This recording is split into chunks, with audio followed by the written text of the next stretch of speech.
Alright, hello! So today's video is going to be on one of my favorite comps this set, which is the Janna Reroll comp. I've talked about it a lot, and I find that it's very flexible and there's a lot of good opportunities to play it. And I think it still places really well, even in the 4-cost meta. I think that Janna, just in terms of like playing towards a vertical Dragon Lord line, you have a lot of options. And I think it works out really nicely. What I mean by that is that the comp isn't strictly like a reroll where you just go for 3-star 2-cost Janna. It's that there's a lot of different units you can play and a lot of different opportunities to level and play different units to stabilize your board. So it becomes a lot more dynamic, which makes it a fun reroll in my perspective, because it's like takes a lot of in my opinion it takes a lot of like knowledge of the comp, as well as generic like how do I phrase it, intuition on when to send it, when to level, stuff like that. So I kind of have like a little bit of a story weaver opening. I need to study some openings more. I feel like I'm struggling with the openings a lot. I'm trying to like decide. I shouldn't really play this Amumu, because even though the Amumu is like really good, I probably won't keep it on final board. So I should probably sell Amumu and play like something cheaper, because I could have made 10 gold as econ, right? Sell Amumu, sell this, just play the Sivir, right? It started out with the anvil drop, so there's 2 component anvils over here in order to use. So drop blossom, I don't have any Nico, so I can't really take it. I don't really like scapegoat because it doesn't look like I have a strong board. And then I don't really like the warden augment, because I feel like it's a little bit awkward, because you're kind of forcing towards wardens at that point, and then your backline kind of I really don't like it. Like I don't think it's that good in the stats, so I try not to take those type of forcing augments if I don't want to take a forcing augment if it's not like a really strong one, like Lucky Ricochet for example, that actually is like has good results. It's forcing, but it works with like a really strong meta line. So I take learning to spell. Learning to spell is probably not the best thing, but it did get buffed a lot, right? Now it gives 18 starting AP, which is actually quite a bit. I'd have a decent opener for like a Janna board. I have Janna in early, but basically what I'm trying to say is like somewhere in stage 2, I have to decide what unit I'm basically going to be learning to spell. That's like a lot of the times. The person that it's usually best with is Faded, because basically early game you have Ari and Yasuo, and then later you have Kindred, and then after you have Syndra, right? So it's kind of like at every stage of the game, learning to spell. Basically the way it works is like every 2 kills your unit gets, they get like +1 AP. So usually you want to just scale somebody into late. Here I see 2 Jannas already, and I make a Nashor's because learning to spell. So Nashor's is good on all the lines, right? If I want to play Ari, it's good. If I want to play Lux, it's good. But here I'm already Janna paired. So in my head, I'm thinking like I can probably play like learning to spell either Janna reroll or tempo Dragon Lords, right? That's like my idea. Nashor's is really good on Janna. We can look at the stats now, but first, before we look at the stats, we'll just do thank you for all the support. If you haven't subscribed, make sure to subscribe. We're gonna have an RP giveaway at 500 subs. We just finished our previous giveaway, so make sure to subscribe if you want to be entered in that, and follow the instructions when we get close to our goal. Thank you. Alright, and now we can look at the stats for a little bit. Hold on. Let's just go here. Alright, so let's go like Janna 3-star, right? As you can see, it averages like a 4.03. It's not that bad, right? Obviously, like the delta goes a lot higher if you have like Rakan Wukong. This is if you hit like the highest case, but even Lee Sin is really strong. A lot of the times, just having like regular like the regular setup like Diana, Soraka, I'll show the board how to make the board after a little bit. Diana, it's all pretty good. And then sometimes like when you play it with Zyra, it's a little bit worse, right? So the idea is that like eventually you're dropping into playing like legendaries. That's why it's a little bit skewed. So if you go like the typical Janna board, it will be a little bit lower, right? But it's fairly consistent. It has like an above average top 4 rate, so it's like, you know, it's not that bad. If I go learning to spell, I think there wasn't many games played with this. It does increase by a lot, right? So the augment is actually pretty good here. And then the other best augments is a Dragon Lord Crest or Enter the Dragon. right? But Dragon Lord Crest a lot better, just because Enter the Dragon's a little bit finicky sometimes, because just the way it spreads damage. You're better off just playing to get that Dragon Lord stun more easily with the emblem. If we look at items, so here I have it with Learning to Spell, so it's a little bit different, but Gnasher's Tooth is usually really good. If I take out Learning to Spell, just so that there's more of a sample size, and I go craftable items, it usually says Gnasher's Tooth is one of her best items. And then usually, like, a lot of times you want to have Shiv just because of the way that she hits the backline. You want to have backline Shred. Archangels is good. But the thing with Janna, this is, I talk about this a lot. This is why I really like the comp. If you look at the items, almost every AP item is minus Delta on Janna, right? Even if you put, like, Learning to Spell. It's like any itemization kind of works. Even Gwinsu, which was like a very old itemization that was kind of came out of like the beta like a couple months ago, it's still not even that bad. It's like around +0, right? So you're not really at a point where it's like, oh, I'm griefing the game itemizing this Janna, right? So that's why like in terms of stats, it works out pretty nicely. And you'll see when you play it, it's not like a top oneable comp. Like, you're not getting first a lot of the times unless you, like, even though the win percentage here is really high. It's like you really have to high roll because, like, as you can see, like, the biggest, like, adjustment of your unit placement is, like, Rakan Wukong. Like, it's -1/-1, right? Because the idea is that if you have Janna 3 and you leveled fast enough to get to Rakan Wukong, you'll definitely be in, like, the top 1. Like, that's how you win really easily, right? That's why things get a little bit skewed, so to speak. But anyways, because I have this Janna early, it's pretty much the best thing you could hit in this situation, for me at least, because I just need something with direction, right? Learning to Spell, the biggest thing with Learning to Spell is that you need solid direction early on in order to get somebody scaling, right? It kind of sucks because now I hit this Syndra. I don't really want to pivot off the Janna. I could pivot into Syndra. I think I'm just tilted. So, if you guys know... So, like, a lot of these bot 4s, these 5ths and these 8ths, were games that I got a Syndra early. I tried to play Syndra, and I just lost, right? The reason Syndra is bad in this spot, I'll tell you why. I have a sword already. There's no way to use a sword in the Syndra comp. That's the biggest problem, right? Now, the only way to use a sword on Syndra is usually to make a Shojin, right? Sword can be used for set items, like you can make like a Sterix or you can make a Bloodthirster, but then you're banking on like having items committed to a unit that you're not even close to hitting, that you might never hit because it's like a 5 cost and you might get stuck on 8, you might never hit it. You shouldn't be itemizing that unit. You have to itemize your tanks and your carries, right? Now, a sword with Janna, one of Janna's best items is Shojin, right? So I can make the Shojin, I can maybe hold on to this Syndra, but what ends up happening is just for like econ's sake, I end up selling the Syndra at one point, I'm pretty sure. Part of that's tilt. Obviously, I think Syndra with a Gnasher's Tooth, like if I put this Gnasher's Tooth on Syndra, it's definitely way stronger, and I have Learning to Spell. I could also just play like Vertical Arcanist Syndra instead of like the Dryad Syndra comp, but I think here I just sell both of them. I don't know if it's the right decision, so to speak. I would say that in this case, I felt like I was justified. In hindsight, I think that you should always hold on to like these really, really meta units. Because like, as I said, I'm just Janna paired. It might be better. Like, I would probably kill more units if I had that setup and just put the item on the Syndra. And the Syndra would be scaling to late game, so I would be very strong. Right? Hitting the Syndra early, I think the correct decision was to play the Syndra. So this is a major mistake in my gameplay. I think, right? I'm pretty sure. The problem is that like I just hate playing the Syndra comp now, right? The Syndra comp is so difficult, and if I played Syndra, I would have to make Shojin Gnasher's Syndra, which is just worse than everything else.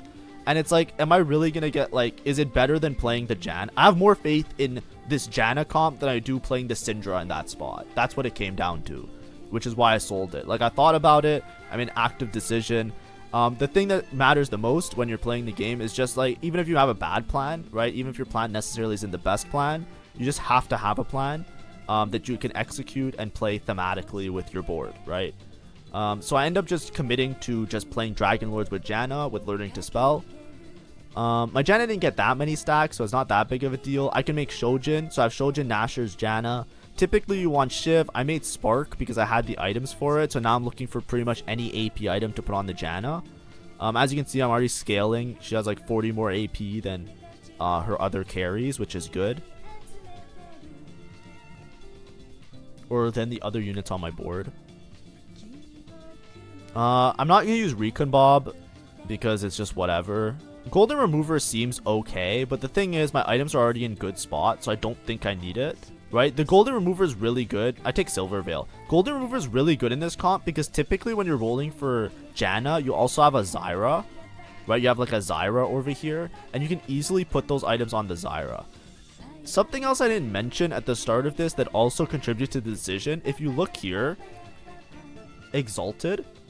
The Exalted is the perfect Janna Exalted board. So Janna is Exalted, Zyra is Exalted, and I think Annie is Exalted. I'm pretty sure. Yeah, I think it's like this, right? So there is one particular rendition of Exalted. I know this from a previous time I played the Janna reroll, where Janna, you just fit in Exalted for free. And right now I'm just playing this Gnar for Exalted. Or maybe it's somebody else. Anyways, there's two Exalteds where Janna and Zyra are both in it. So there's two sets. Like Exalteds, everybody has the same Exalted in a game. And the Exalted sets are fixed. If you don't know that, it's not like a random set of units. This is not random, right? There is a selection of around 80 or so options. And two of those options are Janna reroll. Here, we can see it. It's Soraka, Zyra, Annie. This one. So there's this one, and then there's one with Zyra, Silas, and Janna, right? So this is the one that has Soraka, and you play because you're playing Soraka on this board always. So it fits in perfectly with the comp, is what I'm trying to say. So there's this one and the other one that's Janna, Zyra, and Silas. And then you just play Silas as your level 8 because it's synergized with the Bruiser for the Riven, so it works out. Yeah, that's pretty much what I wanted to say about that. So because you can fit in Exalted for free, it actually upgrades the cap of the board as well as your relative strength at every level, because you're basically doing more damage, right? So you're gonna have a 3 cost that does like multi-hit, like giga damage on multiple units, and is still very strong, right? So, and the thing about this Janna comp is that, like, you don't have to worry about your level 8 lottery like everybody else contesting and maybe, like, not hitting the right 4 cost unit. Because you're rolling a little bit deeper, you're pretty flexible. And you have, like, stabilization in the form of your other carries, right? So all I really care about is killing as many units as possible because of learning to spell. This one, I'm not sure if this augment's good. We should check the stats on that. Anyways, there's a spat. I'm not gonna get it, which is fine. I'm probably just taking a rod here if I can get the rod, because everything I need is probably rod based. If not, I'm taking a bow. Yeah, so I just take the rod. That's fine. Now a lot of people took Young Wild and free, so it's kind of fucked in that way. Augments. Let's go like augments, silver, place. I'm just looking for myself. I won't share the screen for this one. I just want to see how good it is. I took Silver Veil, 4.03. Oh, it's actually like +0. It's not that useful. That's what I was thinking. Like Silver Veil isn't. So this Silver Veil augment, I took it because I just wanted a combat, but it doesn't really do anything, because what it does, it provides like a shield or whatever, or like a small amount of attack speed. But like Janna already does like shielding on everybody. So it's like, eh. And like the attack speed is negligible and the anti-stun is negligible. Like I think Janna already does enough like frontline utility where it doesn't matter that much in terms of like the generic board setup. But anyways, I'm hoping this Janna 2 can carry me. This guy is very strong, but he's playing towards like a melee unit. He could also just play like Zyra. What's it called? He can just play what's it called? Sage Silas as well.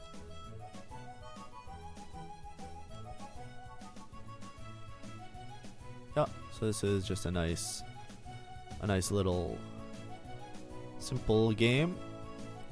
I hit a Riven, so I can start playing. I really want a Diana here, right? I'm kind of just playing like generic, so I'm playing this just for increased crit chance because it'll do some damage with the Janna that does the one-shots, right? And I'm just playing like general stuff. As you can see, 3 Exalted because Annie, Soraka, and Zyra, if I'm not mistaken, all fit into the board. So on level 8, you can play Annie. Annie's a really great frontline unit and also gives Invoker, and you're playing multiple backline carries that all really like having mana. So Invoker actually matters a little bit. The extra little 5 mana helps a lot for everybody. Right? This is a comp where everybody casting is important. This guy is the Yorick hero augment, so that's going to be a little bit stressful. I probably lose this fight because he has a Declaw. He also has a Syndra 2 from the looks of it. So, you know, this is what I mean by, like, thank God I just don't play towards Syndra. Because this guy, he's not even in, like, a Syndra setup, so to speak, right? He's not playing, like, the Dryad Syndra board. He's playing, like, Yorick Reroll, and he has 2 Syndras. You know what I mean? The unit now, I think everybody's perspective of the unit is just that it's so good. I'm finding a couple natural copies of Janna as well, right? I already have Janna 2 that I did a slight roll on 3-2, right? If you weren't paying attention from my reroll guide, like I rolled a little bit on 3-2 just to stabilize, and as you can see, like I won most of my fights this round. I just lost this one. It's really important to stabilize, not only because I have learning to spell right here that boosts the AP of all my units, but the stabilization also preserves my HP by a lot because stage 2 was a little bit risky for me. So we just want to make sure that we can live long enough to get like a nice top 4 placement. I find 2 more Jannas. So now I'm pretty much committed to just Janna reroll. This is probably the high roll part of the game. I found a Rakan already. It's kind of hard to say exactly what to do in this spot, because my board is kind of unupgraded. This Rakan kind of throws a little bit of a wrench in the plan. Not that it's a bad thing, right? It's not bad that I have Rakan.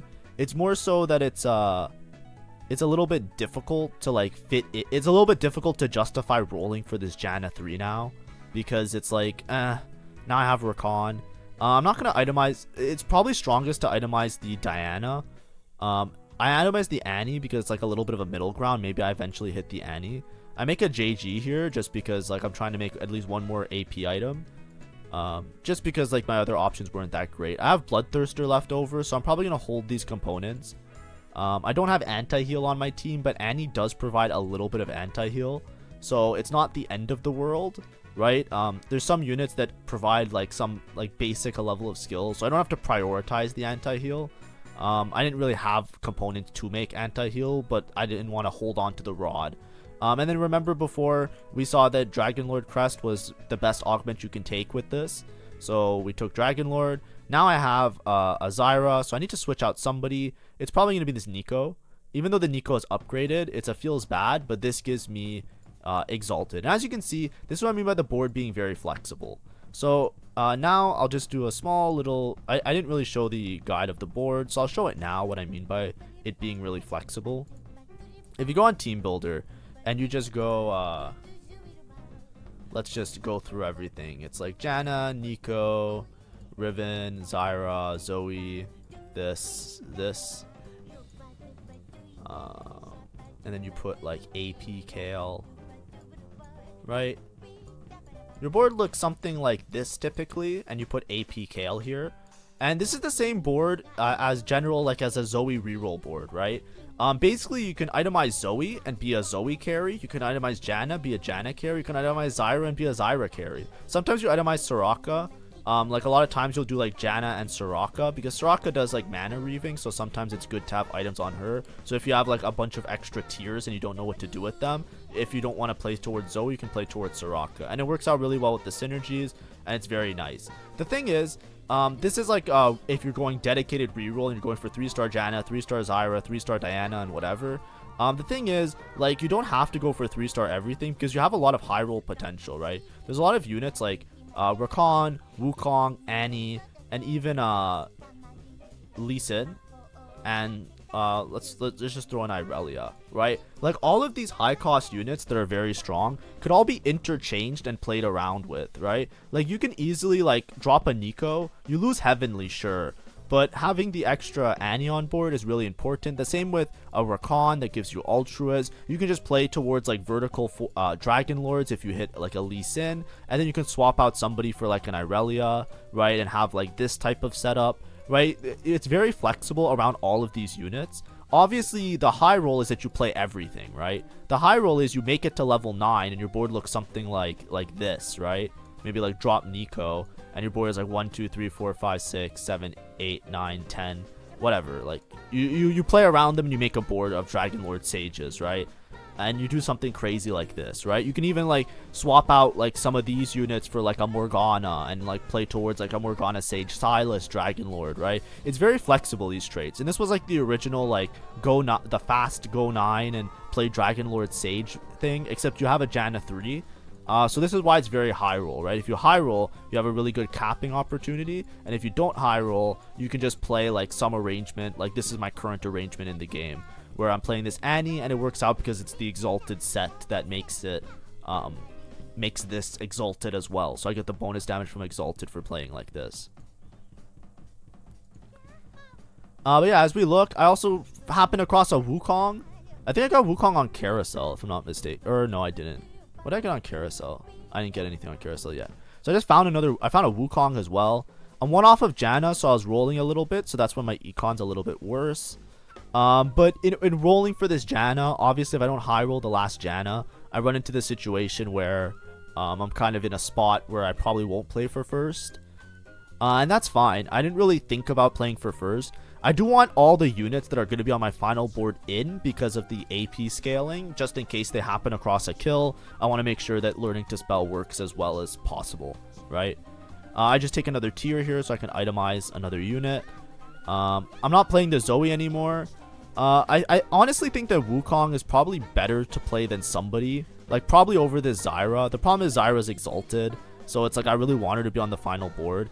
I'm rolling really deep for this Janna, by the way, and I'm not hitting, which is really bad, right? This is the problem with rolling on 7 sometimes. The odds are a little bit lower. They're not that much lower, but they're a little bit lower. And then sometimes you run into situations like this. I just pissed away like 30, 40 gold. I got a couple upgrades, right? So it's not that bad. But it's like, it's pretty not good. Like, look at this guy. He's level 8. He has a 0-2. This 2. Like, there's no way I beat this guy, right? Can we agree? Let's just be mature about it. Like, I'm kind of fucked against this guy, right? He's also exonerated piggy bank, so he's like extremely rich and boiling point, right? Like, what am I supposed to do? Nothing, right? And that's the problem with these comps, right? Especially with rerolls, is that it's really easy to cap out your board when you're playing around 4 costs, because sometimes you just happen across like the 5 costs, and then your game is just like good, right? Here, I'm honestly just rolling as deep as possible for this Janna. Because I see like some of the other positions. I'm level 7, very low gold. I kind of know that it's kind of doomed for me. I'm rolling to 0. I can't find this last Janna. The spot is looking very dire. If I don't hit this Janna 3 soon, I probably go bot 4, right? I roll again. I'm selling units. I hit this. It's really sad because I want to hold on to this Annie. Wukong is my next in, but I probably won't even get there anytime soon, so I just end up having to sell the Wukong. I make my decision too late, and the Janna 2 doesn't even show up, and I should have just greeted, honestly. I should have held on to the Wukong and just greeted. This was just panic, right? It's panic because I looked around and I thought this guy was way stronger, right? Because I knew this guy was coming up, and he's 6 Invoker and he has an Azir. I thought he was going to be way stronger. I think what happened is his Azir rolled really bad items because he put this Capricious Forge on the Azir. And that's how I won, because he couldn't kill this Annie. And this sucks because I just sold my Wukong. I didn't even upgrade the Janna anyways. I could have held my Wukong and just bought the Janna next turn and locked the shop, right? So I know people are going to look at that and think that I'm like the worst player ever. But you have to understand, this Wukong, it's going to take me a while before I can even go to level 8. When I go to level 8, I have lots of options to play because I'm not even playing Story Weaver. I'm not even playing Bruiser, right? He helps because he gives Sage and thing. Wukong is probably the best unit you can play on this board at that point. But what I'm trying to say is that I needed to win that fight, right? If I didn't win that fight, I would have been like 30 HP. And then I have a really big chance of going bot 4 at that point, right? And I'm just playing for placements, right? So I'm not, like, the thing is, like, I beat him anyway, so I just misevaluated the board. That's the part where I sucked at. The selling the Wukong wasn't the bad part. It wasn't like, why would you sell Wukong? You're so bad at the game. It was more like, why did you think you would lose? You're so bad at the game. I should have properly scouted. and identified that the Azir with the bad items, I would have beat him anyways, right? Because the Azir rolled really bad items. That's what I should have identified, and that would have made me do better, basically. Because now I have a Janna 3. It didn't really matter. I sold my Wukong. This guy's holding 2 Wukong, so I'm never going to see another Wukong. This guy's holding 2 Rakons. I'm never going to see another Rakan, right? So the Wukong being in would have given me lots of nice stats. Would have given me Heavenly. Would have given me attack speed. It would have given me extra damage. It just kind of feels bad. Hopefully he comes back. If he doesn't come back this game, then, you know, we know that I fucked up really bad. But now I'm pretty much guaranteed top 4, right? That's what I was kind of playing towards, right? Winning that fight and then hitting Janna 3, I'm pretty much stable against the rest of the lobby. Like, this guy, he's probably going to beat me. This guy, he's probably going to beat me. This guy's going 9, he's probably going to beat me. And this guy, honestly, he might also beat me. You know what the problem is? Look at my HP. This is why that one match, I was really hellbent on hitting the Janna 3. I know, like, my APM, I fucked it up anyway, so I didn't, like, everything went wrong. But the reason I really needed to win against that one Azir guy is because he was probably one of the weakest players in the lobby. And being not 30 HP, these guys will probably die before me, right? Like, I don't think I beat this guy. I might now because I have Janna 3. This Janna 3 is learning to spell the whole game. And for Dragon Lord, I have the Dragon Lord stun as well. I pretty much, like, you know, as long as I can kill this Annie, I might just win, right? Oh, no, never mind. The Ash gone on my Zyra. The Ash got on my dude. Okay, this was a positioning diff. I beat this guy if I positioned my Janna on opposite side, right? So this match I should have won as well. I should have beat that guy this turn as well, right? But as you can see, it's guaranteed top 4, right? And that's all I was playing for, right? Because if you're going top 4, it's really greedy to, like, greed out to try and win. Like, holding on to, like, making decisions, you always should think about, like, in my opinion, like, I suck from playing from behind, by the way. So I always want to just get a top 4 and get out, right? I'm playing a reroll comp. Like, nobody plays this Janna comp, right? I play it because I love this unit. I think that this is, like, one of the best comps. This is, like, my favorite comp to play. If I can hard force it every game, I would. Because I feel like it's so flexible. You can play it like a 4-cost. You can play this setup, like, as a 4-cost board. You can play it as, like, a reroll board. You can play it as a 3-cost reroll board, right? Reroll Soraka, reroll Zoe. You can play it as a 4-cost. You can play it as a fast 9 board because you can just fast 9 and play around Wukong, Rakan, and itemize towards them, right? You can play this setup as any strategy of TFT. And that's what's so beautiful about this board to me. Because, like, you can literally, like, decide, like, in the middle of the game, if you're like, oh shit, I'm gonna get fucked, I might as well just reroll, right? You can do that. And if it's like, oh wait, I'm high rolling, I can just go 9 and cap out, and you don't have to, like, switch your board around greatly. And as you can see, she fucking shreds, right? I am learning to spell. My second augment isn't that good, and I got the Dragon Lord crest, which is nice, but I'm fucking shredding.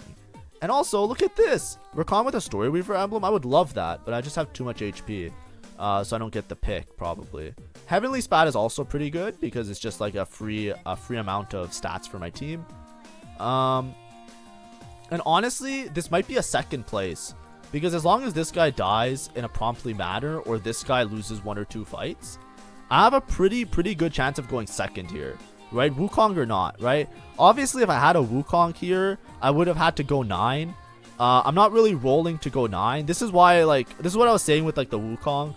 Right, it might have been Wukong over Zoe, right? Wukong over Zoe, I just lose a little bit of AP from this, right? And I gain Sage, so the Sage AP would have been equivalent to the AP that I got from this unit. So that's what I should have done. But, like, you know, I think I've been reasonable with how I've been saying that I played this part of the game bad, and hopefully me explaining my thought process makes sense in some cases. Obviously, because it's a Wukong, I think most people would look at it and be like, you fucked up. I think in the future, if you saw a different unit there, let's say it was also, I almost beat this guy, by the way. This is the guy that's like this is the guy that's like win streaking really hard. I almost beat him as well, which is pretty dope, right? Wukong diff. the reason I'm bringing up this point a lot is because when I do these videos, like these tutorials, I'm not trying to present myself as some all-knowing god that is the best at TFT, that this is the right way or no way. It's more so like, hey, this is the VOD I played. I'm going to review it for myself to make sure that I internalize and make sure that I understand what mistakes I made, right? Because that's what I would do anyways.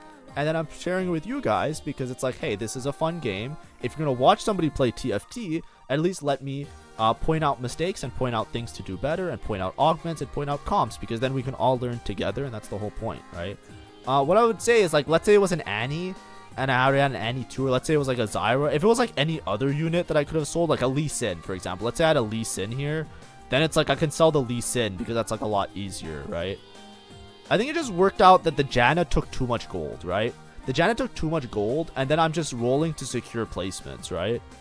So like I rolled a lot of my gold to try and hit this Annie 2 to secure my front line. As you can see, this was the adjustment I was saying last time. Position the Janna on the opposite side of the Ashe here, right? The reason you position on the opposite side is because sometimes these backline units walk up and then you don't want it to die, right? The way my front line is very like small, right? It's very little. It's only 4 units. So what happens is sometimes like all the units clump around your front line, which is fine. And then like this unit just has like a free range shot at your carry, right? It aggroes your carry and then your carry dies for no reason. So position opposite side in that comp and you'll be fine. I know opposite side is scary because Ashe does bonus damage with the sniper, but it's better than you walking up and getting sniped, right? There's still no anti-heal component, which kind of sucks. So I just played this game kind of without anti-heal. I'm just relying on this Annie anti-heal. This is the other thing with this comp, right? A lot of people will look at this comp and they'll think you need Diana 3. Diana 3 definitely helps. A lot of times when you're rerolling for Janna, you want to hit Diana 3.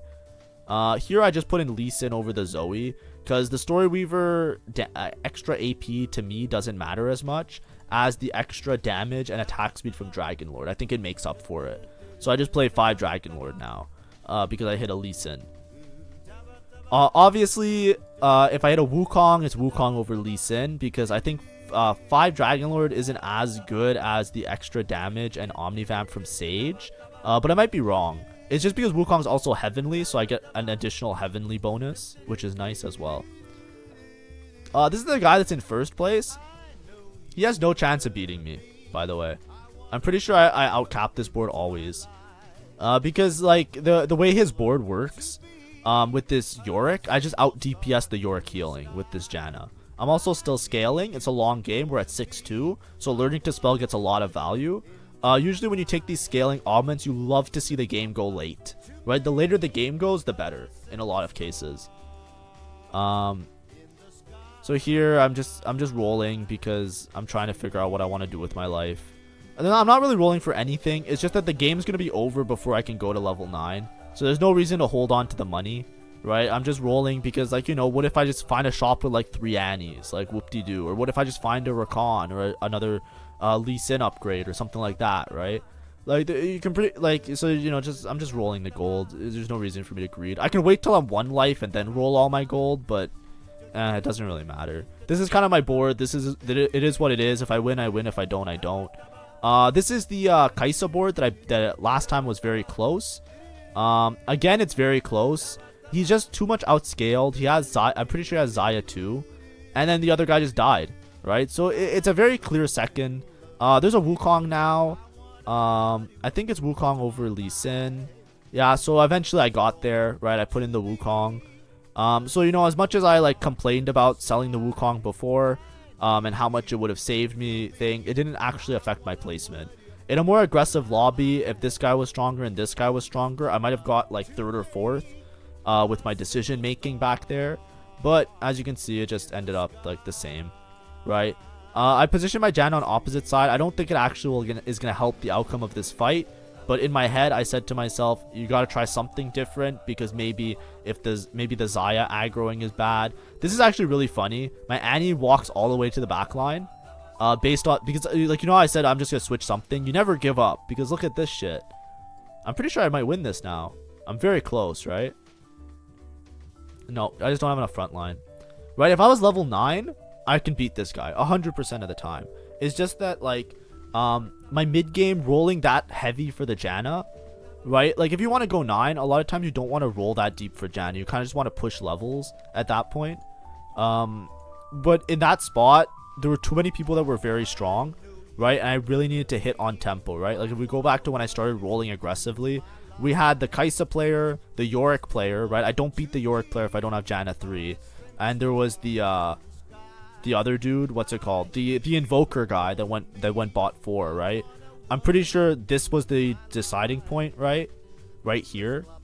So this was the big problem, right? I didn't even have a Zoe. So it's like, what do I sell? Right? I could have greeted one turn and then have this Wukong and then level for the Wukong next and be a little bit stronger.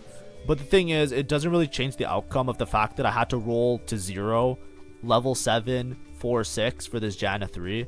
So that's what I mean. It's like... Hopefully me illustrating the purpose. I'm giving you my perspective and my idea. Hopefully it wasn't too... I'm not like trying to be in a whiny state. I'm just trying to like explain the thought process, so to speak. But anyways, thank you for everybody who watches the videos. Hopefully this Janna reroll has been somewhat informative, as well as throughout the video. I know in the middle I should have maybe done the comp guide a little bit earlier, but you know, I encourage you to watch the whole video as you would like another TFT streamer or YouTuber, and see what you would have done different or what you could have done from this spot. Anyways, goodbye everybody.